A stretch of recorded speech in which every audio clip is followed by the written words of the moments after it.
doing What's that. my question? What's your because question? Because you don't really want to hear it. No, go ahead. I will give you space to speak. Go ahead. Then you will let me. Yeah. Okay. The question is, if you could live anywhere, right, from North Africa all the way to, we left out Uzbekistan, you could live there, Kazakhstan, Saudi Arabia, Riyadh. Oh, none of the above. And, none of them. Or Tel Aviv. None of them. Literally none of them. But if you had to choose one, you would. So to you, Karachi, Pakistan, and Tel Aviv, same thing. I would figure something out, but that's powerful. Not as smart as I know you are. Politician, you're avoiding. No, I'm being as super honest as I can be. No, you're not. No, you're not. 100%. I'm being honest with you. No. Because the question is, if you had to pick a city, and you're not answering that question, you're doing what politicians are doing and saying, I don't want to live in any of them. I want to live in America. That's not the question. The question is, Ana Kasparian's woke perspective was completely dismantled by Bill Maher, and he didn't pull any punches. The contradictions she had been concealing for years were exposed in full view. Kasparian often shows more concern for other countries than her own, portraying America as the perpetual villain and blaming it for a wide range of global problems. But Bill doesn't let that kind of ideological carelessness slide.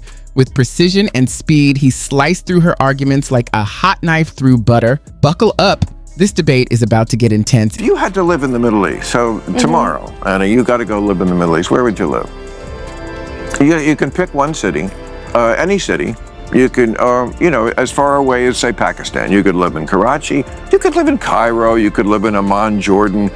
You seem to love Lebanon. I mean, Beirut's nice when the bombing's not happening and the assassinations have stopped. Or you could live in Syria. I hear that's wonderful in the summer. Yeah. Tel Aviv or the West Bank, Ramallah. I think is wonderful for a little. It's in the fall. It gets lovely. Where would you live? What city would you live in? Well, where do you think you'd be comfortable in that dress? I'm sure it would not be comfortable in this dress. It definitely wouldn't fit in this dress. To get a thoughtful answer, Bill Maher gently asked Ana Kasparian where in the Middle East she would most like to live. If you know Ana, you're aware of her habit of holding America responsible for virtually every local issue, as if the U.S. personally manages decades of conflicts. This kind of scenario is all too familiar to Maher. He framed the question deliberately, encouraging her to name a place where she could live safely, freely, and comfortably, given what she was wearing that day. It was a calculated, skillful move. The question now is simple. Can Ana navigate her way out of this one? Sure, it would not be comfortable in this dress in any of the various Middle Eastern countries that have been destabilized by You're not really blaming it on whitey. Listen. Are you? You're blaming Islam on whitey? I'm not blaming Islam on whitey. But what you're saying is we destabilized. That's why you can't wear that dress. Did we not destabilize? Wait a second. We were funding terrorist organizations in Syria during the Syrian civil war. Starting under the Obama administration. That's why Did that not destabilize Syria? No, what's destabilized? Why? It looks good. I know it looks good. You're saying you can't wear that dress in Syria because of whitey destabilizing? I didn't say that. Okay, that's what it said. You're putting words in my mouth. Okay, great. But the United States did destabilize various Middle Eastern countries. Are you going to deny that? I asked about the dress, and you went right to destabilize. This is exactly what happens when a worldview built on shaky, far-left assumptions is put to the test. In real time, Ana Kasparian's position began to crumble. The ideas she had championed for years proved far too difficult to defend. Maher asked a simple, direct question. Where in the Middle East would you feel comfortable wearing that dress? It was clear, straightforward, and impossible to answer without exposing the weaknesses in her arguments. She dodged the question. Instead of responding, Kasparian reverted to blaming America for all the region's instability. A familiar diversion, predictable, and completely irrelevant. And if you think that was the only time she faltered under pressure, brace yourself, it wasn't. Is that why you couldn't wear that dress? Why couldn't you wear that dress? Why could you walk down? You want me to talk about jihadism and Islam, but like... Why won't you? Listen... Why won't you?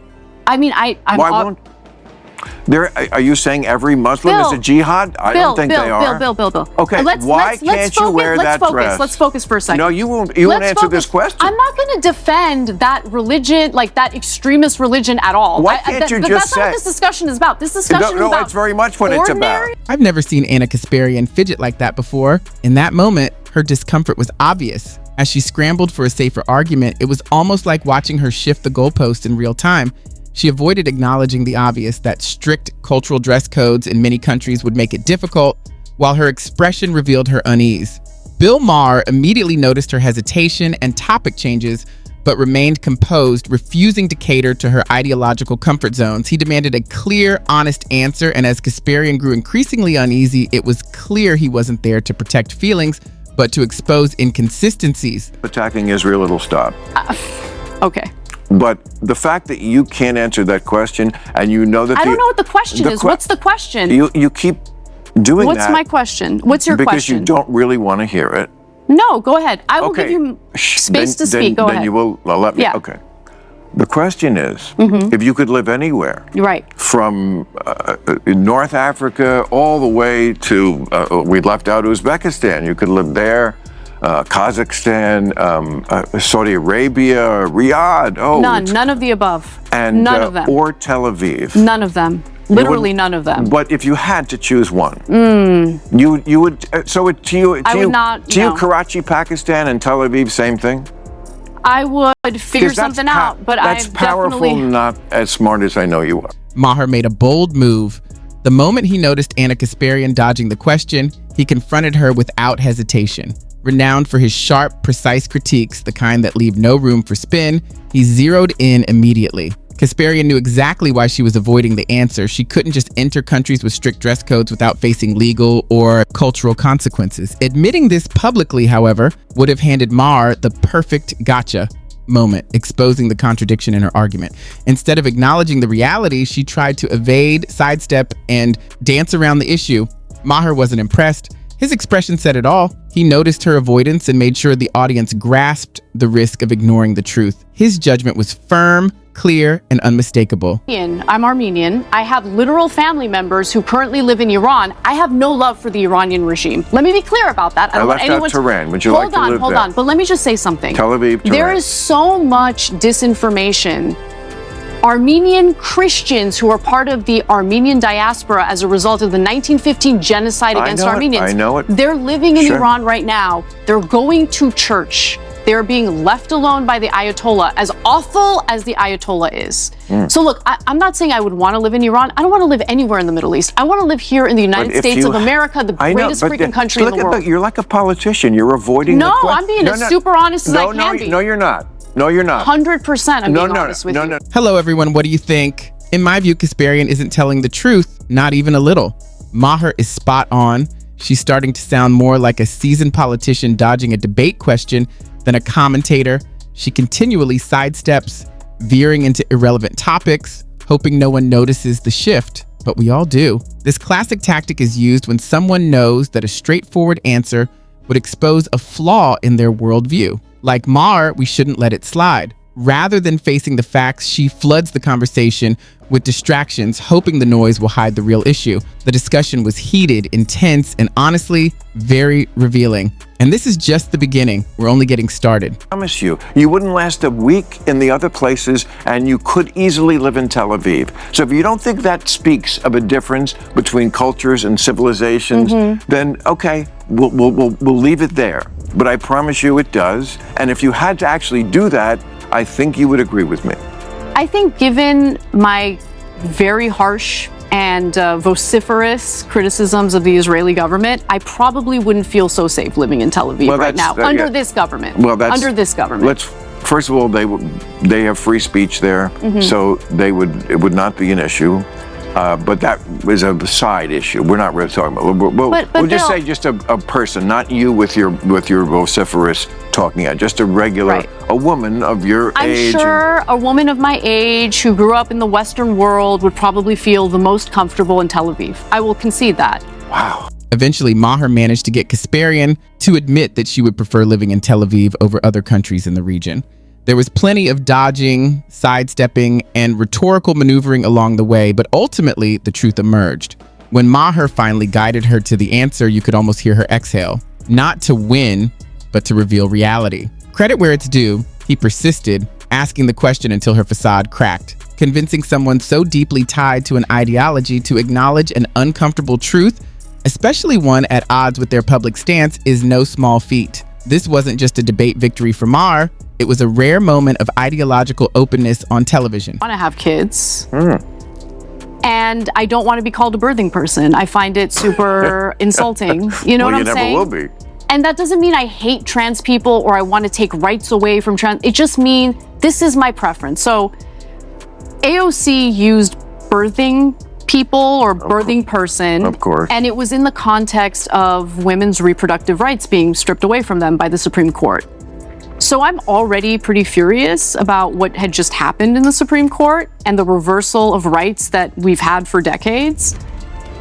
And then on top of that, you have AOC referred to women as birthing people because she wants to be inclusive. And yeah, I you know, had a little bit of a moment where I was just like, please don't call me on X, Twitter at the time. Please don't call me a birthing person. I'm a woman. I want to be called a woman. I want to be referred to as a woman. Here's another example of a leftist critiquing the woke talking points of a fellow liberal. Honestly, it's fascinating to watch. When Kasparian called out AOC for using the term birthing people on Twitter, chaos erupted online.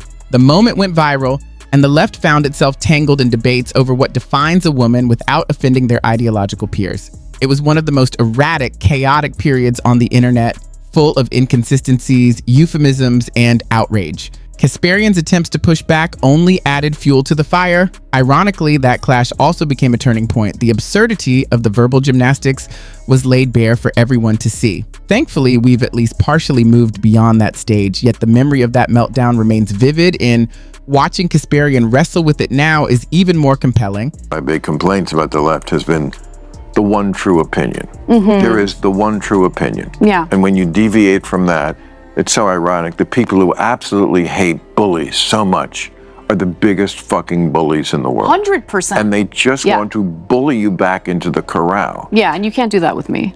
And you definitely can't do it with me. Right. Yeah.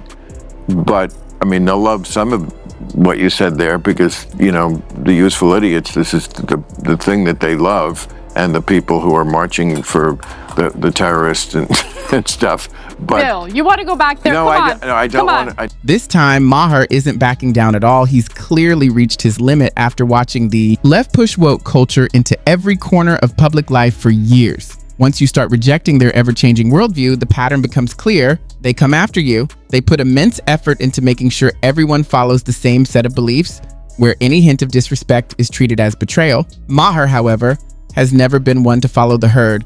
He's observed the movement's drift toward ideological absolutism, and he refuses to act like it all makes sense. Instead, he confronts it directly without caution or sugarcoating.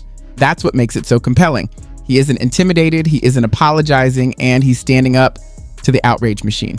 By holding his ground, Maher exposes the true fragility of the woke bubble. I mean, this is basic 101, and this is, again, to my point about, like, if I just listed, and I could do it for a long time, the things that they do because they're so tripped up by their own Orthodox ideology that they think that makes them a better person, to be so counterintuitive. That's the reality. The left has nurtured an exaggerated sense of moral superiority, acting as if they alone are the arbiters of truth and virtue, simply by following a set of trendy, ever-changing ideological rules. They genuinely believe they are more enlightened than everyone else, and that mindset permeates everything they do. For years, they've attempted to impose their most outlandish and illogical beliefs on the broader public. These are ideas that deliberately defy and even irritate common sense. It gets tedious quickly. As Maher pointed out, it's completely counterintuitive. If you preach tolerance while insisting everyone adopt your worldview, you risk being labeled ignorant, unpleasant, or backward. Such intellectual intimidation convinces no one. It only pushes people away. Since Maher speaks from within the same ideological tent, it's all the more important that he calls this out. When someone from their own side highlights the absurdity, it exposes the arrogance and self-righteousness inherent in the woke mindset. In the end, Maher exposed the core inconsistencies of modern woke culture and the cracks in Kasparian's worldview. Through the clash of ideas, his persistence, and her evasions, a simple truth came to light. Maher wasn't afraid to highlight how the story fell apart when faced with reality. That wraps up today's video. If you'd like to see more content like this, be sure to like and subscribe to the channel. Thanks for watching, and I hope to see you in the next one.